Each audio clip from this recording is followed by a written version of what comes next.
Okay, guys, today we're going to be reviewing the Whopper Poutine combo from Burger King. If you guys don't know, the King actually got the Dairy Queen pregnant because he forgot to wrap his Whopper. But he did propose her with a onion ring. So this is what the Whopper looks like. I get my Whoppers heavy all. Actually, I have a story. When I got to the counter, the lady told me sorry about the wait. And I was offended. And I said, hey, listen, ma'am, I could lose this weight.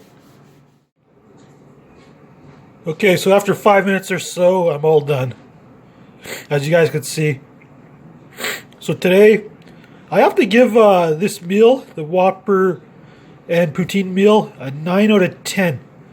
The Whopper was amazing. That gets a 10 out of 10 for sure. But the Poutine, something about it today. The fries just weren't right today. Something about them. That's why it gets a 9 out of 10.